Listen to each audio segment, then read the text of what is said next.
Welcome to Exposing Workplace Bullying, where we pull back the curtain and have real conversations about workplace abuse.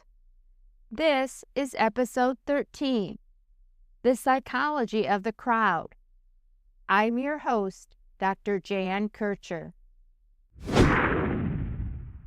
I've rewritten this intro more times than I can count, because talking about bystanders is tricky. It's not just about the bully, it's about everyone watching. Not once or twice, but every day. They're the people who know what's happening and do nothing. And those bystander dynamics are confusing, painful, and hard to articulate. So instead of trying to find the perfect story or clever intro, I'll start with the question: how do we know how to act at work? We don't usually think about it, but we learn how to act at work through socialization. It isn't taught in school or covered in training manuals. When we start a new job, we focus on, do I have the right degree, experience, or credentials? But no one prepares us for the everyday skills it takes to communicate, solve conflict, and genuinely interact with our colleagues day to day. And certainly, no one prepares you to walk into a healthcare clinic filled with bullying and bystanders who stand there and watch it happen. I know I never had to think about it until I had to. You would think a profession like social work would address this, but it doesn't. It teaches you how to deal with clients, not your colleagues. So most of us just assume people already have those skills, that they pick them up as adults. But that's not how it works. When I started teaching, no one taught me how to teach. I learned by watching my professors and imitating what I liked and what worked.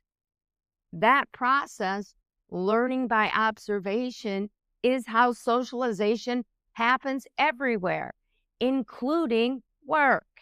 We're shaped or socialized by our workplaces in all kinds of ways.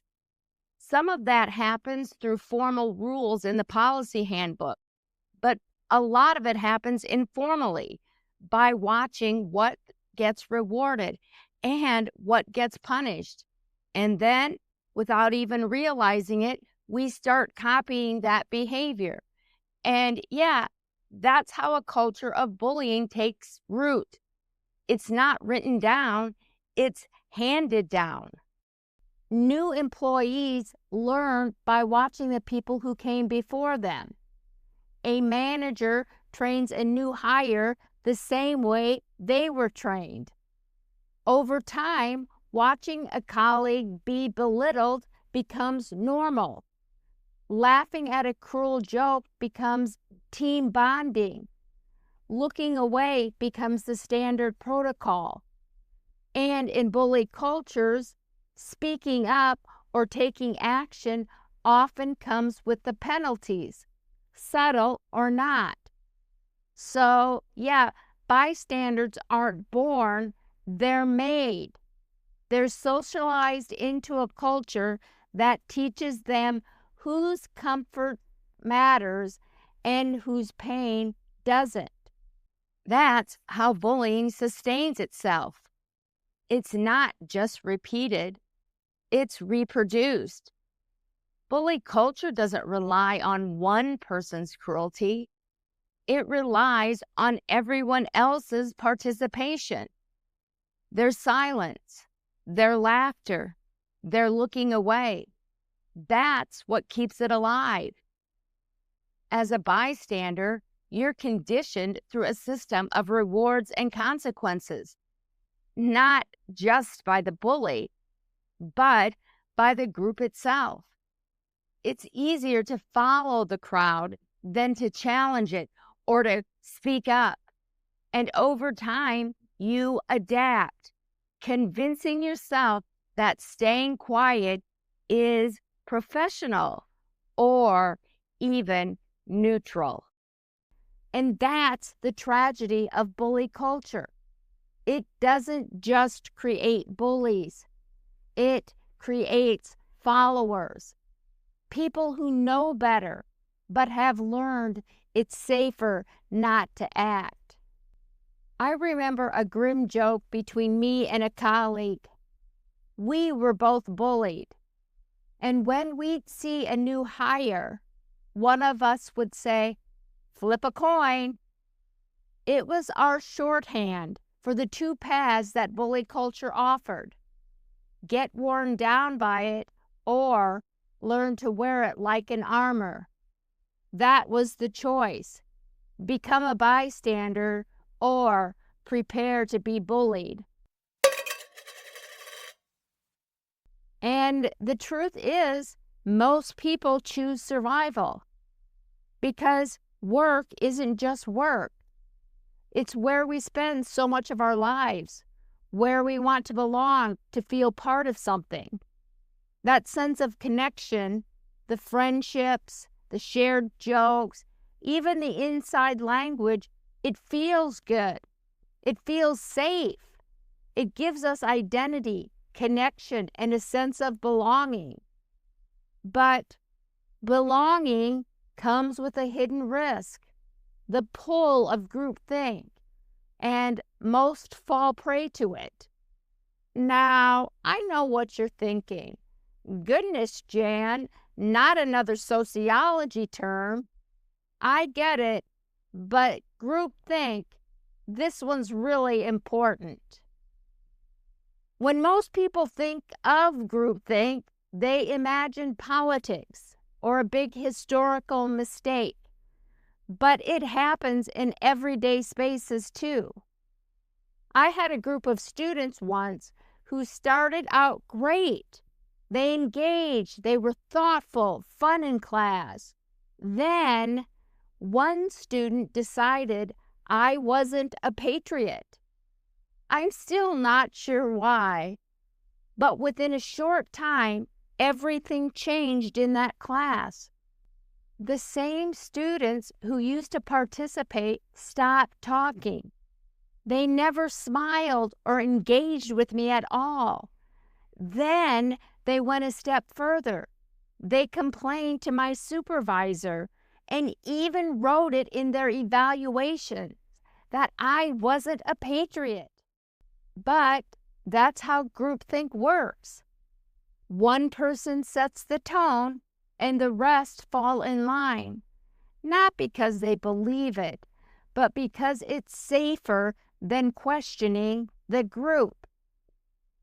And it happens at work too. When bystanders stop thinking for themselves, they start prioritizing the group's comfort over their own integrity, harmony over honesty, belonging over truth. They go along to get along because the goal isn't to do what's right, it's to keep the peace. And in a workplace ruled by a bully, keeping the peace means protecting the bully. It means watching the abuse and saying nothing. They don't challenge Bob, they cover Bob's ass. The bully sets the story, bystanders and everyone else repeats it. Groupthink isn't just silence, it's synchronized silence. The bully moves and the crowd follows. There's a line in the ludicrous song, "Stand Up," that goes, "When I move, you move," just like that. And frankly, that's the epitome of groupthink in a bully culture. The bully moves and the bystanders move, just like that. Remember when one of my bullies came around the table at me and everyone just sat there? No one said a word. Later, they all swore it didn't happen.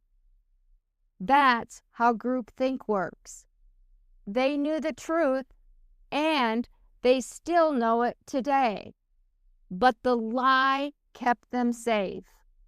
And after telling it so many times, they probably believe it now. But I know the truth, and I know exactly how they capitulated to protect themselves and to protect the bullies. That moment showed me something I'll never forget.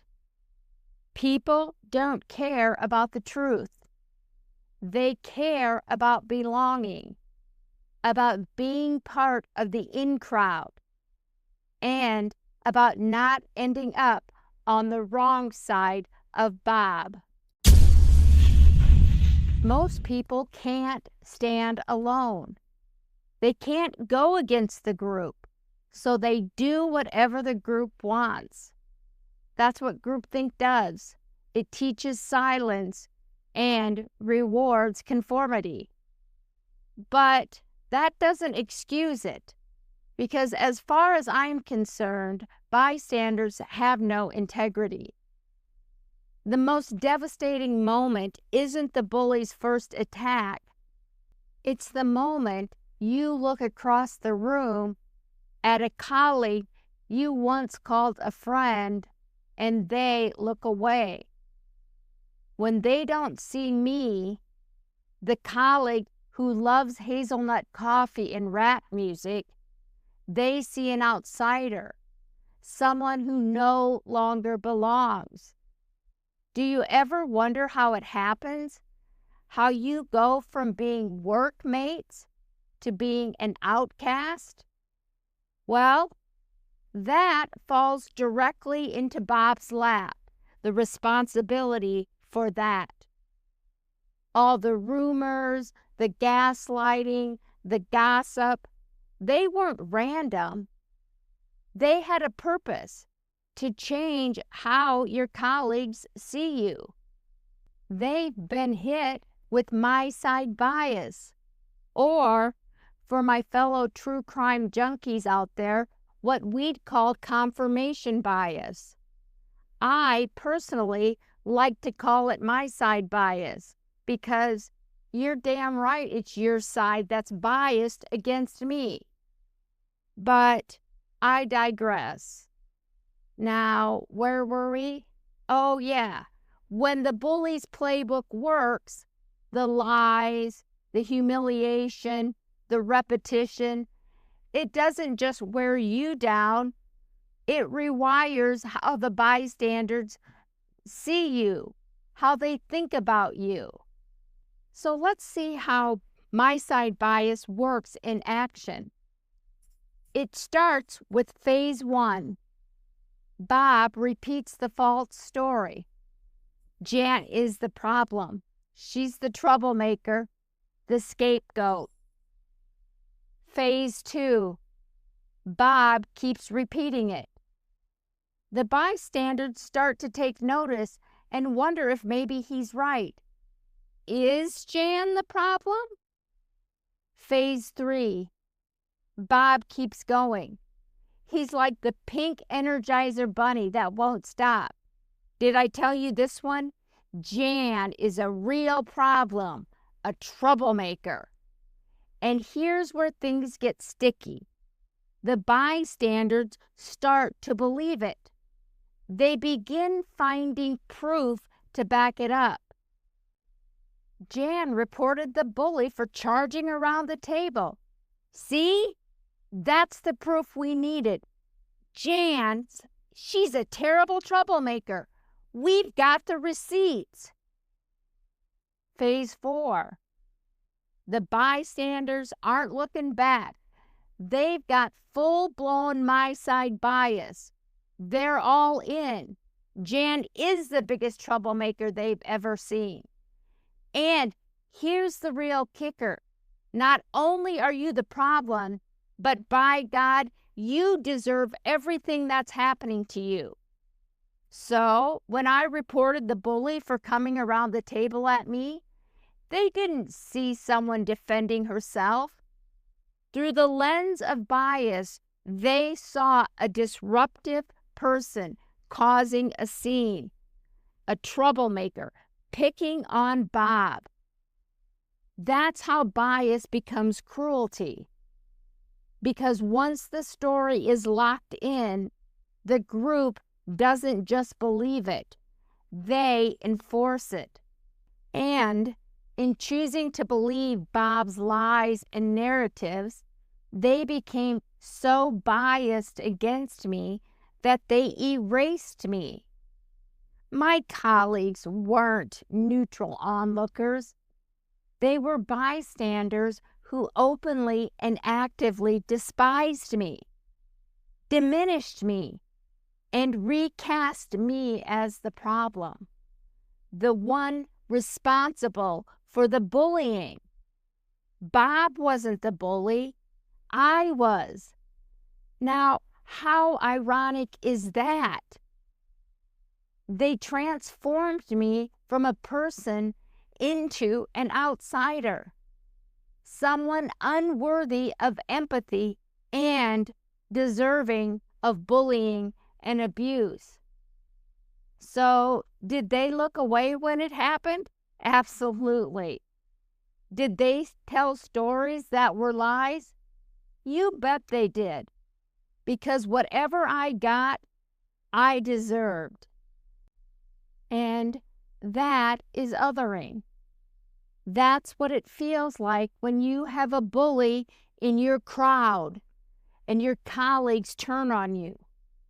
It's a workplace designed to deliver abuse. In fact, the cruelty is the point. In that system, bullying isn't a side effect, it's a punishment handed out to anyone who dares to break the silence and openly call Bob a bully. And the hardest part, the bystanders believe they're right about you. They're not standing in guilt or confusion.